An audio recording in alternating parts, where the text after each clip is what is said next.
4장 8절, 12절, 20절 이렇게 세 절을 읽겠습니다. 자, 먼저 8절을 먼저 읽겠습니다. 먼저 8절을 한 목소리 읽습니다. 시작. 이에 베드로가 성령이 충만하여 이르되 백성의 관리들과 장로들아. 자, 12절 시작. 다른 이로서는 구원을 받을 수 없나니 천하 사람 중에 구원을 받을 만한 다른 이름을 우리에게 주신 일이 없음이라 하였더라. 자, 20절 시작. 우리는 보고 들은 것을 말하지 아니할 수 없다 하니. 아멘. 생명을 전하는 생명의 복음을 전하는 베드로라는 제목으로 은혜를 나누고자 합니다. 베드로는 원래 별로 배움이 없는 사람이에요. 특별한 배움이 없고 특별한 능력을 가진 사람이 아니에요. 아주 평범한 사람이에요. 어쩌면 여러분보다 훨씬 못 배웠어요. 그런데 그 베드로가 엄청난 능력을 발휘하죠. 그가 복음을 전할 때마다 3,000명, 5,000명씩 회개 역사가 일어났고, 그리고 그가 가는 곳마다 많은 기적이 일어났어요. 자, 그러면 베드로가 됐으면 우리도 될 수 있어요, 없어요? 우리도 되는 거예요. 아, 이거는 목사만 하는 거다? 그런 게 아니에요. 모든 믿는 자는 똑같이 베드로같이 될 수 있어요. 그래서 그러면 베드로가 어떻게 해서 이렇게까지 됐을까? 그걸 한번 살펴보도록 합시다. 여러분들이 이렇게 말씀 전하는 거 보면 아이고 공부해가지고 그냥 전하면 된다, 아주 편안하게 생각해요. 그런데 성경을 지식적으로 공부를 하거나 교리적으로 이해를 해서 전하면 그냥 지식을 전달하는 것밖에 안 돼요. 내 생각에서 다른 사람 생각 속에 지식을 전달하는 그거밖에 안 돼요. 거기는 아무런 역사가 없어요. 그런데 오늘 바울은 뭐라고 하냐면 내가 들은 것을 말한다는 거예요. 하나님 앞에 직접 들은 것을 내가 말한다. 그러니까 주님에 의하여 그는 주님을 증거했어요.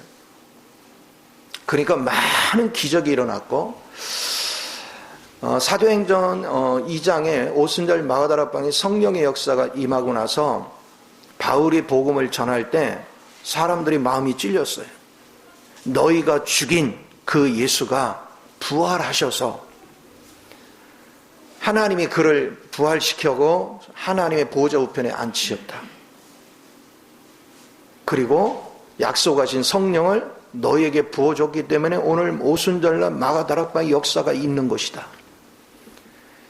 이제 그 주님이 승천하심으로 그분은 주가 됐고 그리스도가 됐다. 그러니까 그것을 듣던 사람들이 마음에 찔렸어요. 어찌할꼬?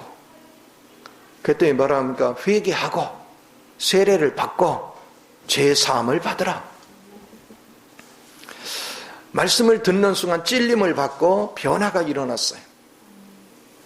지식을 전하는 것은 그런 역사가 그렇게 잘 나타나지 않아요.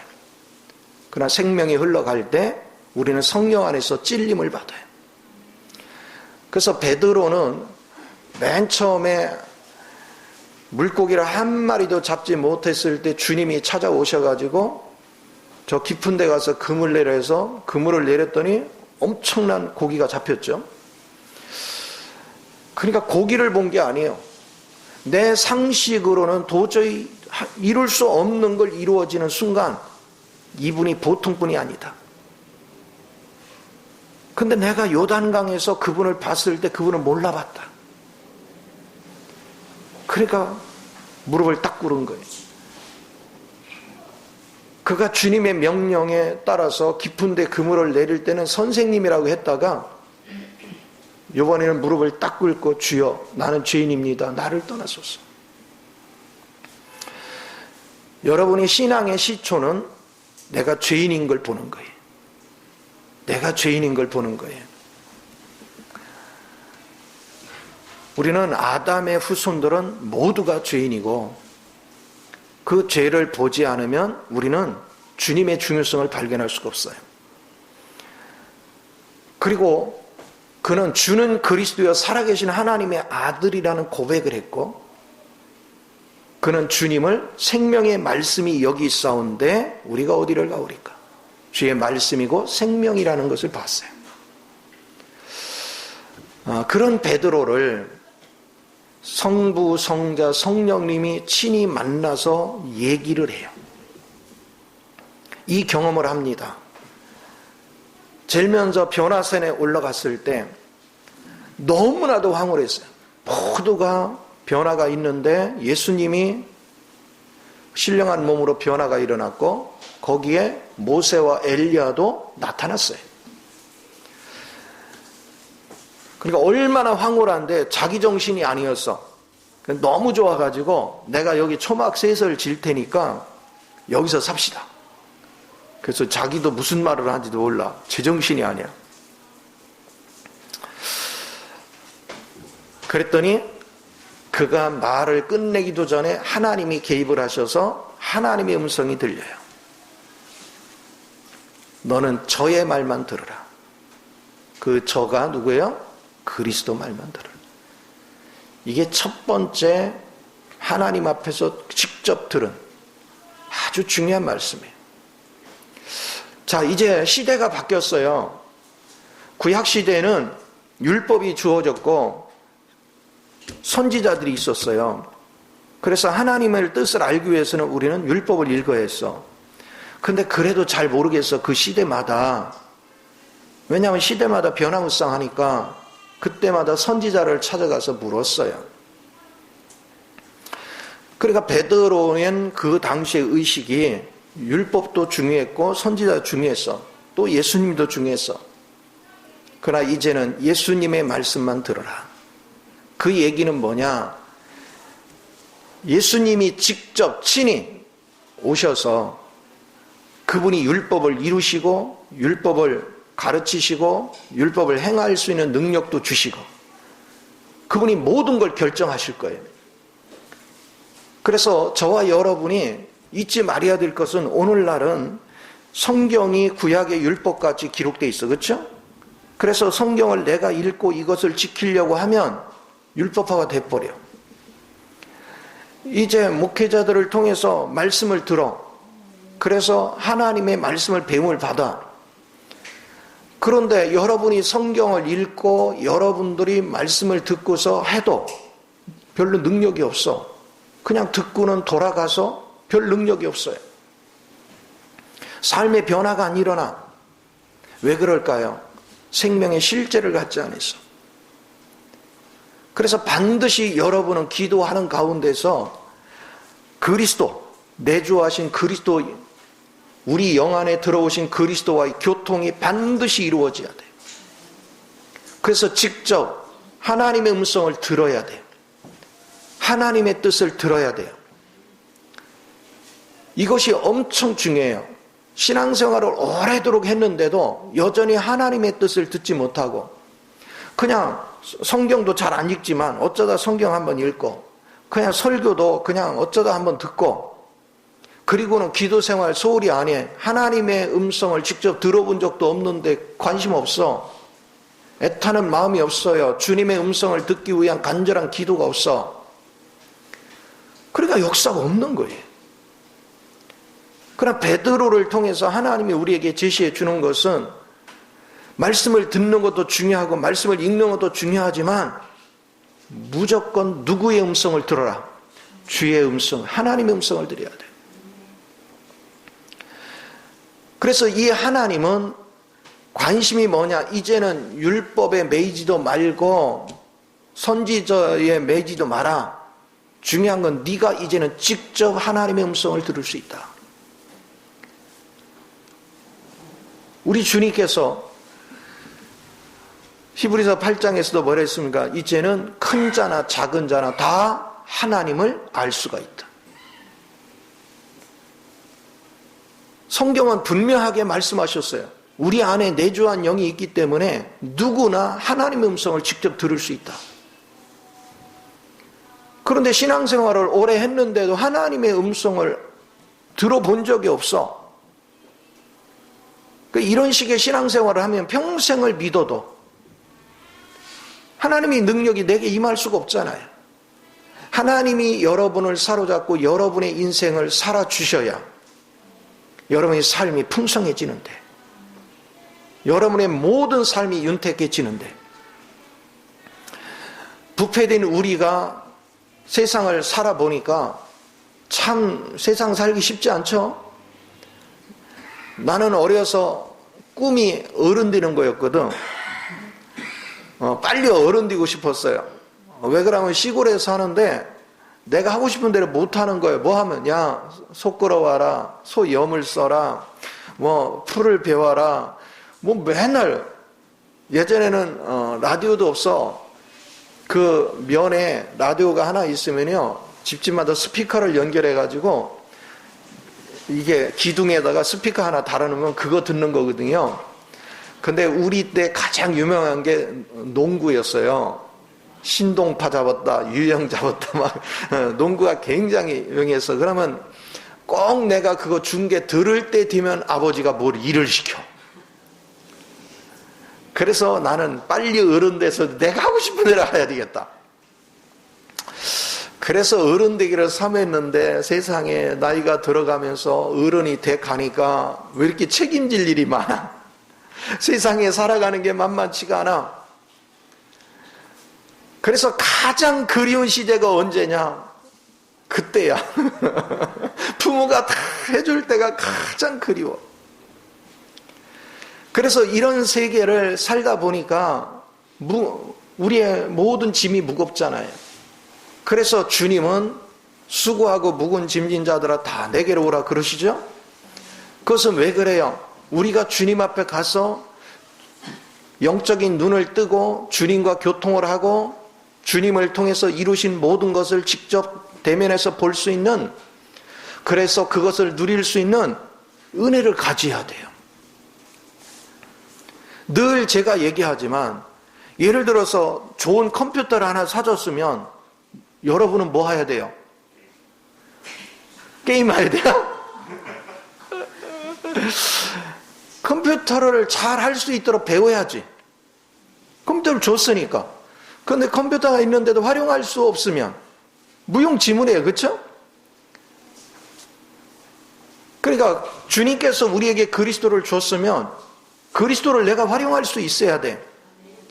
근데 말로는 주님 어디 계세요? 여기 계시대. 근데 주님을 몰라. 그럼 그 내주하시는 주님에 대해서 말하려 해도 몰라. 아버지가 누구냐? 그러면 하나님이에요. 그럼 네 아버지에 대해서 말해. 그럼 몰라. 아니 무슨 아버지하고 산다면서 아버지에 대해서 얘기하래도 아버지에 대해서 아무것도 몰라. 구세주이신 그리스도가 내 생명이라 하는데 자기 생명이라는데도 그리스도를 몰라.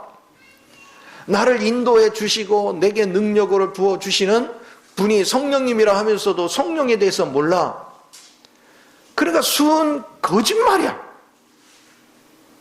요즘 거짓말이야 거짓말이가 유명하대. 우리의 신앙도 하나님 앞에 너무나도 거짓 믿음이 많아. 우리는 냉철해져야 돼요. 여러분이 반드시 하나님의 음성을 듣는 일을 게을리하지 않는 은혜가 필요한 줄 믿습니다. 그래서 성경도 중요하고 말씀을 듣는 것도 중요하지만, 하나님의 일꾼을 통해서 말씀을 듣는 것도 중요하지만, 본인이 직접 하나님의 음성을 듣는 것은 가장 중요한 것입니다. 그걸 놓고 여러분 기도해야 돼요. 그래서 기도는 쉬면 안 돼요. 계속해서 기도하면서 그분을 갈망하는 거예요. 그러면 하나님께서 어느 날 알게 합니다.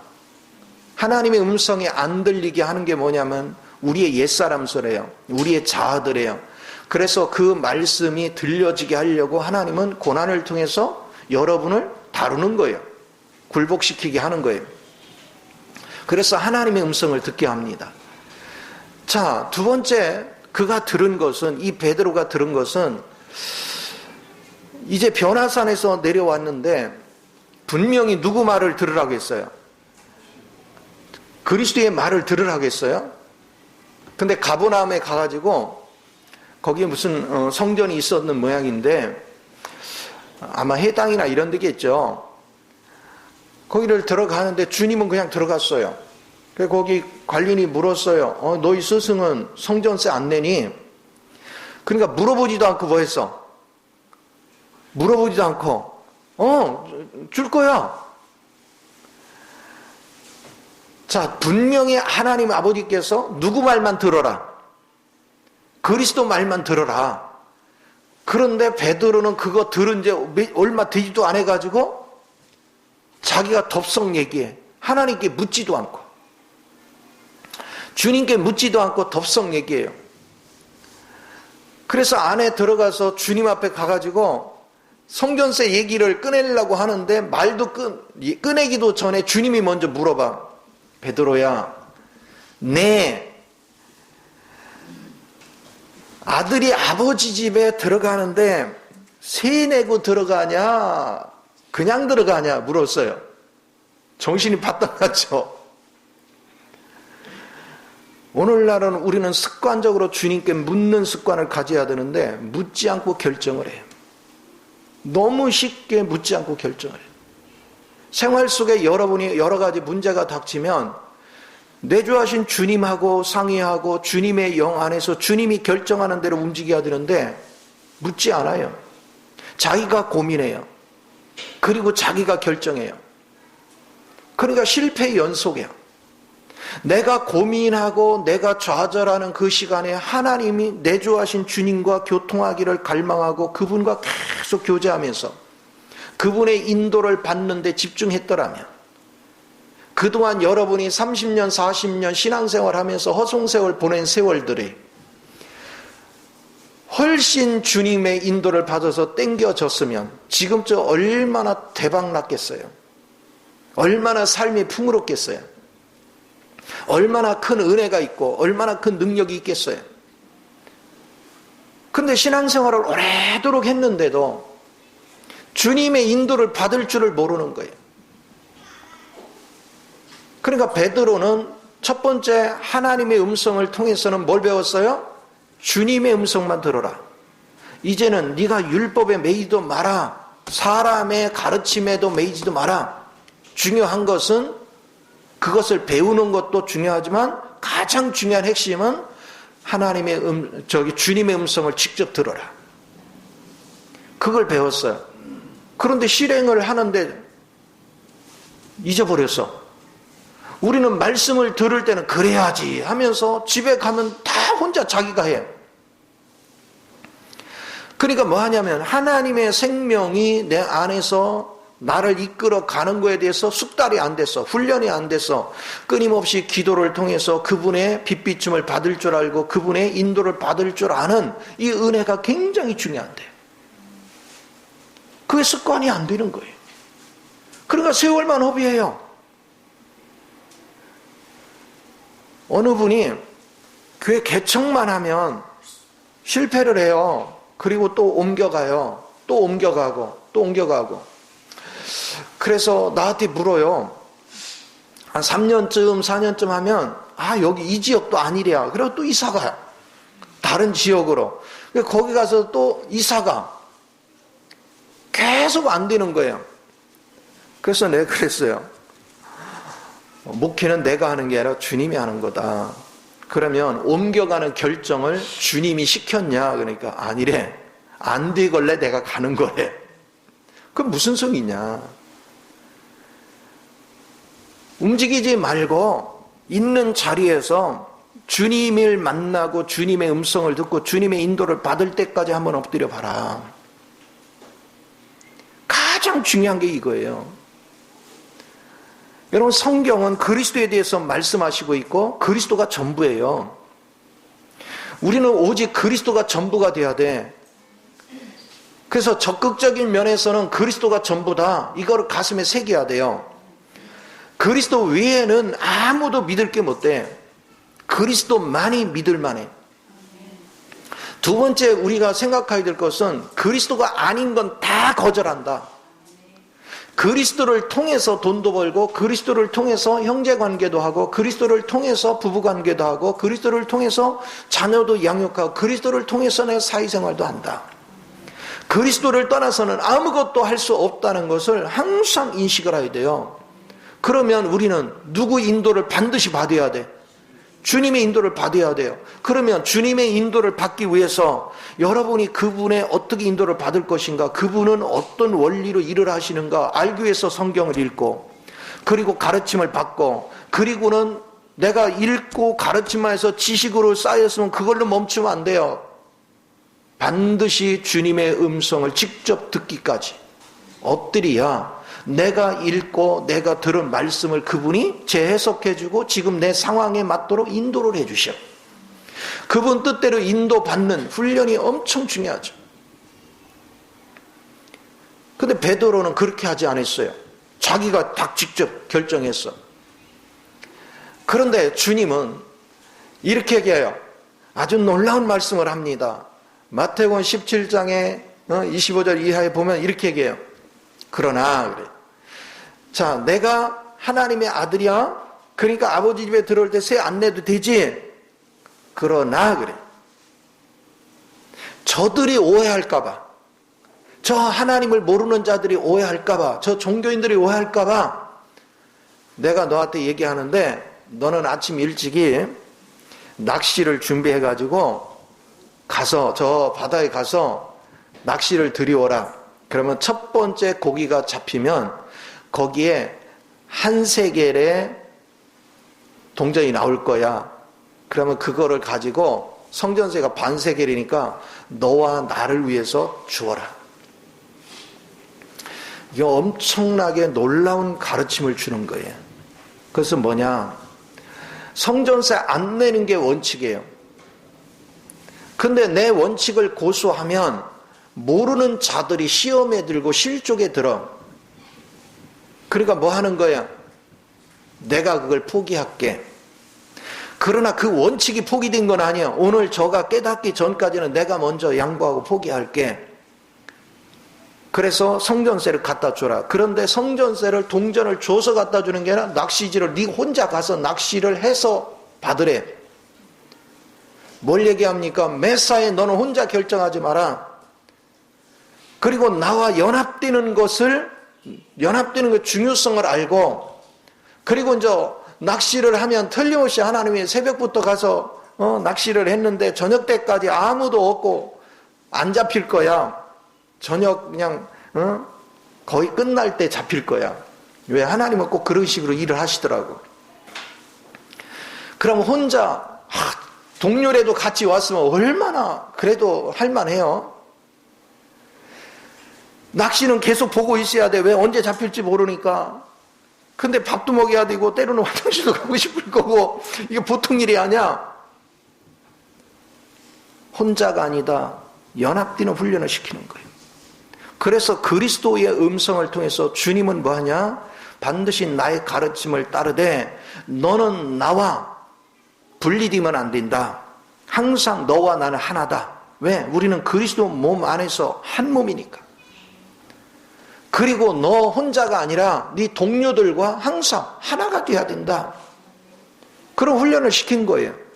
그러니까 하나님의 음성을 통해서는 율법도 이제는 선지자의 가르침도가 아니라 반드시 이제는 주님의 음성을 듣는데 너는 집중해라 가르쳤고, 주님은 이제 봐라, 너는 그렇게 하나님께 직접 듣고도 네 혼자 또 독단으로 하잖아. 그래서 그 가르침을 가르치기 위해서 성전세를 내는데 항상 너는 십자가 원리를 적용해라. 네가 옳다 해도 저 영혼이 나로 인해 죽을 양보를 해. 그게 십자가의 원리야. 그래서 일정 기간 저가 깨달을 때 그도 이제 원칙을 알게 만들어야지. 이것이 십자가의 삶이에요. 근데 우리는 항상 뭐가 있어요? 내가 옳다 하면 막 남들이 뭐 하거나 막 무시해. 아이고 저것들 뭐 막새끼들 저거 알지도 못하면서 그러면서 막 밀어붙여. 그래서 하나님이 역사하는 게 아니에요. 하나님은 하나님의 일은 하나님이 하는 거예요. 사람들이 나로 인해서 내 옳은 행실로 인해서 실족하게 될 때는 내가 잠시 둘러가든가 잠시 뒤로 빠지는 것도 중요한 거예요. 완급을 조절하면서 주님 안에서 인도를 받을 줄 아는 거예요. 그러면 우리도 살고 저 영혼들도 살리고 결국은 그 영혼들도 하나님의 참된 길을 알게 하고, 이런 식으로 여러분이 신앙생활을 하는 거예요.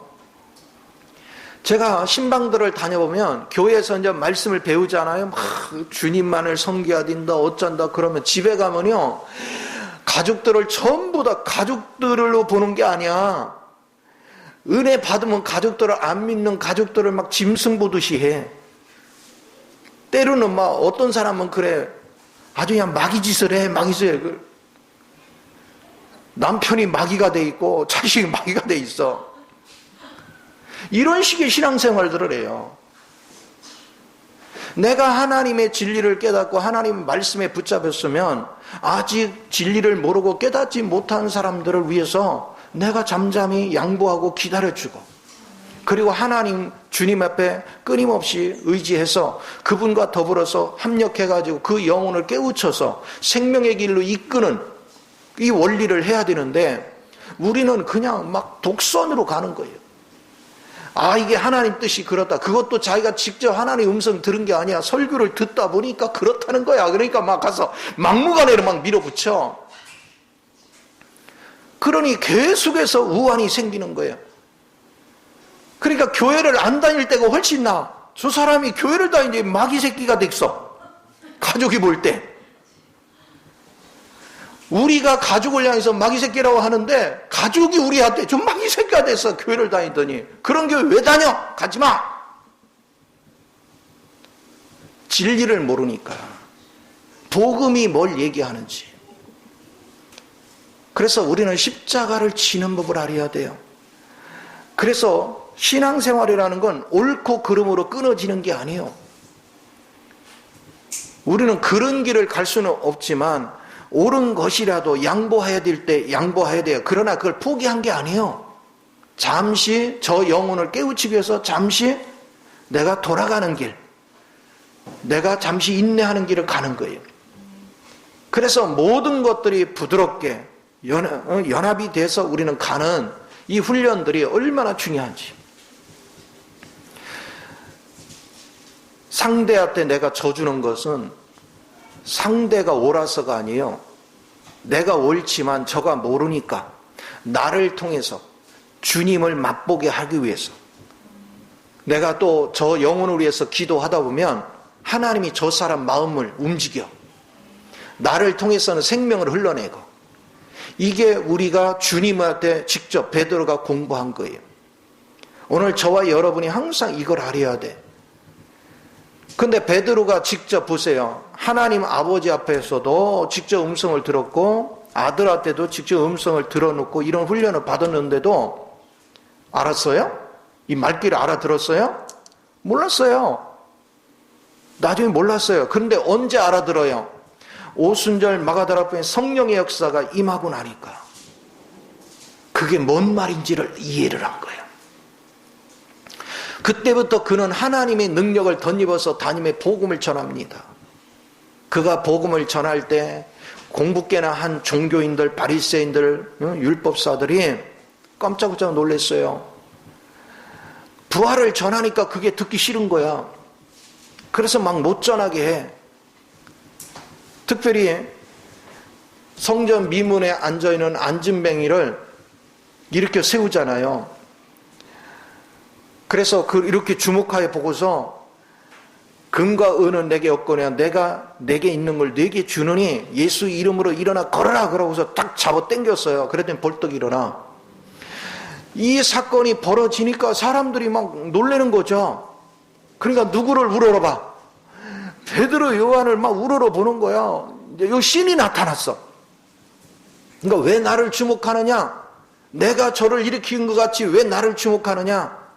저를 일으키신 분은 너희가 십자가에 못 박혀 죽인 그 예수 그리스도가 하나님께서 그를 살리셔서 부활하심으로 그분이 친히 오늘 저 안진매 이렇게 세웠다. 그래서 막 증거하는 거예요. 그러니 이 청중들이 그 일어난 현장을 봤으니까 얼마나 기뻐하겠어요. 우러나겠어요. 그런데 이 복음을 전하고 사람들이 모여드니까 누가 시기 질투합니까? 바리새인들이, 사두개인들이, 이 종교인들이 시기 질투를 하는 거예요. 그런데 당장 처형하고 싶은데 지금 지지하는 군중이 많아서 이거 잘못 건드렸다는 큰일이 일어날 것 같고 이러지도 못하고 저러지도 못하고, 왜냐하면 실제 사람이 일어났거든요. 그리고 그 사람이 옆에 있거든요. 증거가 옆에 있어. 그러니까 이러지도 저러지도 못하고 애태우는 거예요. 그때 자기네끼리 회의를 해요. 데려다가 그러면 엄히 문책을 하고, 그리고 다시는 이 부활의 복음을 못 전하게 하고 내쫓자 그랬어요. 그랬더니 베드로가 뭐라고 합니까? 사람의 말을 듣는 것이 옳은 것인지 하나님의 음성을 듣는 것이 옳은 것인지 판단해라. 나는 하나님께 들은 거를 전하지 않을 수가 없다. 이것을 선포하는 거죠. 오늘 여러분이 그리스도 안에서 주님을 만난 사람들은 내가 주님 앞에 직접 들은 것을 전하지 않을 수가 없어요. 하나님께 직접 들은 것들은 거리낄 것이 없어요. 어디를 가서나 당당하게 외칠 수 있어요. 자신감 있게 말할 수 있어요. 근데 하나님께 직접 듣지 않은 것은 자신감이 없어요. 누군가가 시비를 걸어요. 야, 그거 틀렸어. 그러면 내가 잘못 들었나? 내가 잘못 깨달았나? 막 자꾸 망설여요. 그러나 주님 앞에 직접 들은 사람은 흔들리지 않죠. 이렇게 담대해졌어요. 이제 여러분이 주님과의 교통을 통해서 하나님과 예수님과 성령님의 음성을 직접 들을 수 있다면 여러분은 모두가 담대해집니다. 능력이 나타납니다. 그리고 그 말씀이 증거되는 곳에 갖가지 기사와 이적이 일어나는 것입니다. 하나님의 놀라운 역사가 일어나는 거예요. 그래서 담대하게 말하는 거예요. 남들이 뭐라 하던 중요한 것이 아니에요. 주님이 내게 하신 말씀은 당당하게 말해야지. 주님의 말씀은 사람들을 무시하는 게 하나도 없어요. 부족하냐? 못 깨달았느냐? 아는 것이 없느냐? 그들을 정죄하고 판단하지 말고 네가 그들에게 밑으로 내려가서 그들을 섬겨라. 너를 통해서 그리스도의 생명을 흘러내라. 그러면 하나님께서 역사하셔서 저 영혼이 살아나리라. 이 원리를 하나하나 배워가면서 신앙생활을 하는 거예요. 그러니까 신앙생활은 항상 균형이 있어야 돼. 자기 생각대로 그냥 성경 읽고서 자기가 판단해가지고 내가 막 이렇게 하고, 그것은 전부 다 하나님과 아무 상관없는 거예요. 그런 것이 다른 복음이야. 바울이 뭐라 했습니까? 다른 복음을 전한 자는 뭐를 받을지어다? 저주를 받을지어다 그랬어. 반드시 주님께 들은 말씀이 있어야 돼. 예레미야 23장에 보면 하나님의 공의에 참석하지 않은 자들이 하나님을 만났다고 함부로 막 말을 해. 그런데 실상 그들이 자기 심령에서 나온 자기 생각을 따라 말한다는 거예요. 거짓 선지자 특색이에요. 그러나 하나님의 진실한 말씀은 하나님께 직접 들은 말씀을 전하는 거예요. 제가 하나님과 교통이 서투를 때는 성경을 공부해서 전했어요. 열심히 공부해서 전했어. 내가 봐도 너무 잘했어. 설교가 괜찮아. 내가 다시 들어도 아이고 막 버릴 게 하나도 없어. 근데 중요한 건 영혼이 안 바뀌어. 왜 안 바뀔까? 이상하다. 왜 이 복음을 듣고도 안 변하지? 그러니까 나중에 내 속에서 화가 나. 왜 이렇게 안 변하는 거야? 왜 말귀를 못 알아들어? 왜 그러는 거야? 내 속에서 화가 나. 그런데 세월이 지나서 보니까 기가 먹고 눈 멀고 벙어리 딘 자들한테 내가 아무리 설교한들 못 알아들어. 깨달을 수가 없어. 그러면 나는 뭐 하느냐? 그 그들에게 가서 따뜻한 사랑으로 손길을 펴고 섬겨주고, 그래서 그들이 스스로 나를 통해서 하나님의 사랑을 느끼게 해줘야 돼. 근데 그런 것이 소홀했던 거예요. 그걸 제대로 할 줄 몰랐어.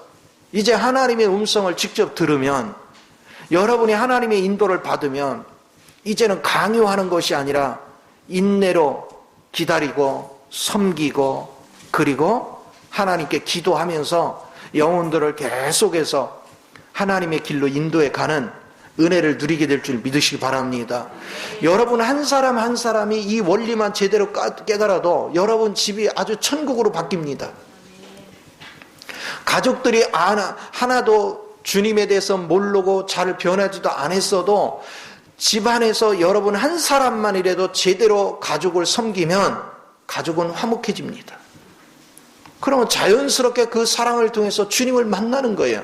주님의 따뜻함을 느끼는 거예요. 이게 대단히 중요해요. 자, 또 세 번째로 성령님을 통해서 또 직접 인도를 받습니다. 베드로는 그 경험을 해요. 그는 오순절 마가다라병에 성령의 역사를 체험했죠. 그리고 유대인을 상대로 복음을 전했고, 그래서 요빠 지역에 있을 때 군인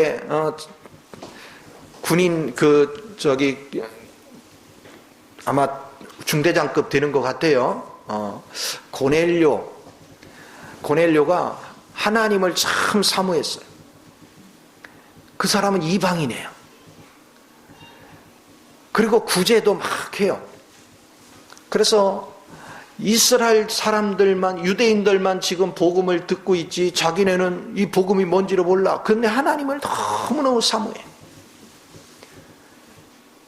그러니까 성령님이 요빠에 있는 베드로한테 사람을 보내라고 고넬료한테 얘기를 해요.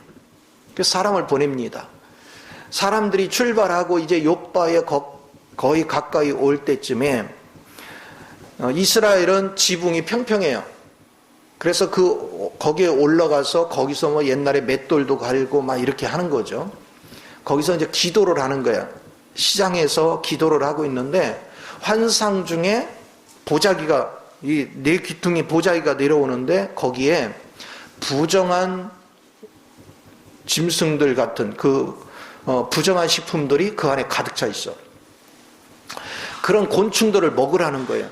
여러분 레위기에 보면 먹어야 될 거, 못 먹어야 될 거 나오죠? 근데 부정한 것이 가득 차 있는 거예요. 그리고 그걸 먹으래. 아니, 저는 속된 것을 먹은 적이 없습니다. 저는 정결하지 않은 걸 먹지 않습니다. 그러니까 성령님이 뭐라고 하느냐면, 내가 깨끗게 한 것을 너는 왜 속되다 하느냐? 왜 부정하다 하느냐? 이렇게 했어요. 자, 보세요. 율법 안에서 고착화되어 있어. 이거는 부정한 거야, 부정한 거야. 그것은 뭐냐냐? 이방인을 상징해. 그래서 이방인에게는 복음이 증거될 수 없다. 이거는 선택받은 유대인만의 복음이다. 이렇게 인식하고 있었어. 그래서 이방인들은 개취급을 했어요. 상종을 하지 않았어. 그런데 하나님이 그 이방인들을 깨끗게 했다는 거죠.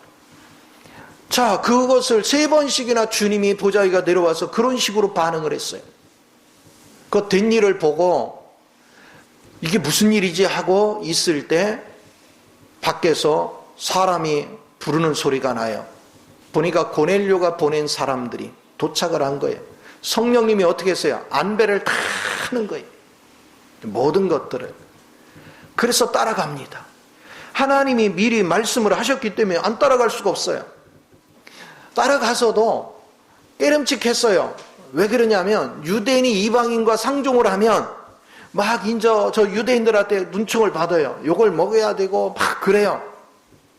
이건 뭘 얘기합니까? 우리 속에 전통에 길들여져 있어. 그래서 이 전통에서 길들여져 있는데 그거를 배신하면 이 공동체 안에서 왕따를 당해. 고통을 당해. 그러니까 우리가 변화되기가 쉽지 않은 거예요.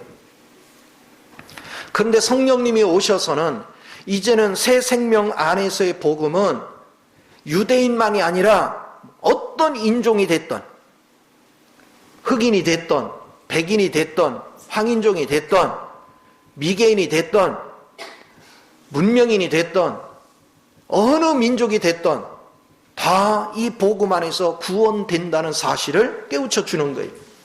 그래서 이방인에게 복음의 열쇠를 여는, 그래서 천국 열쇠 첫 번째가 뭐냐? 베드로를 통해서 유대인들에게 복음이 증거된 것이고, 두 번째 열쇠는 이방인의 복음의 문을 여는 열쇠를 쓴 거예요. 그래서 이방인들에게 복음이 증거되는데, 그가 말씀을 다 끝나고 말씀을 전하려고 딱 하니까 벌써 성령이 임하는 거예요. 왜 그럴까요? 나중에 자기 유대인들이 자기한테 항의를 하거나 뭐를 할 때 그것을 다 생각해서 성령님이 미리 역사를 다 하시는 거예요. 그 성령이 임하니 복음을 제대로 전할 수밖에 없고, 그 다음에 침례를 줄 수밖에 없어. 자, 이 소식을 듣고 난리가 났습니다. 이제 어떻게 이방인에 가서 저럴 수가 있느냐, 그래가지고 막 장로들이 들고 일어나죠. 그래서 장로 공의에 가서 그는 다 얘기를 합니다. 지금까지 일어난 일을 쭉 얘기합니다. 아니, 하나님께서 나에게 보자기에 이 속된 것들을 먹으라고 하는데 나는 거부했다. 그런데 하나님이 깨끗게 한 것인데 왜 안 먹느냐?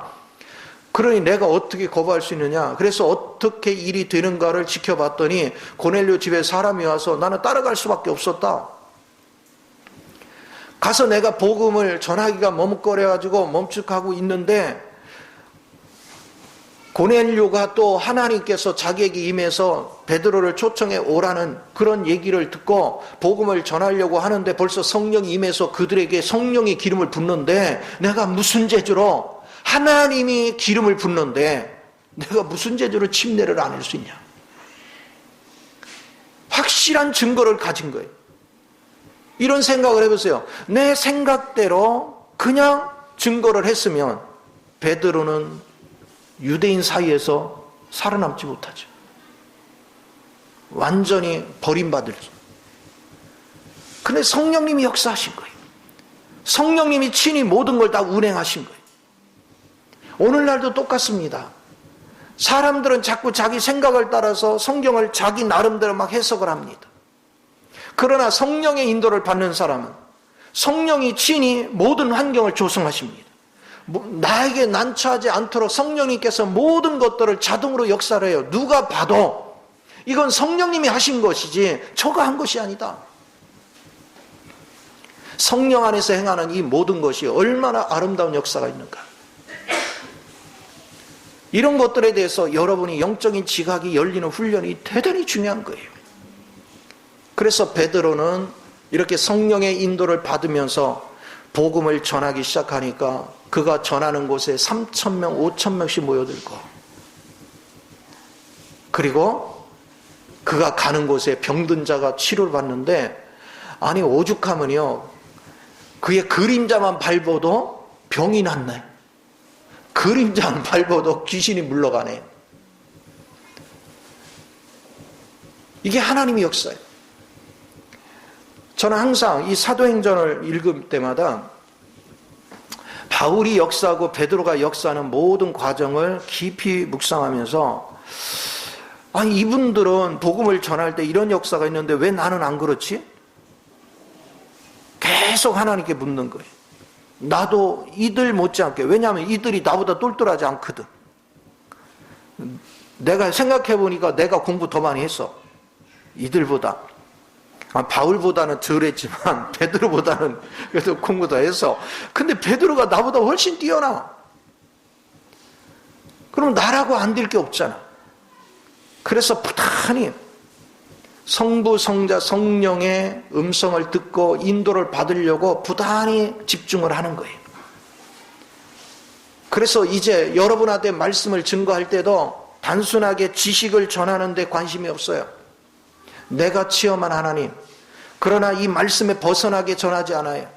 말씀의 원리에, 교리에 맞도록, 그리고 그 안에서 내가 직접 체험한 하나님을, 그런 하나님을 여러분한테 나누기를 원하는 거예요.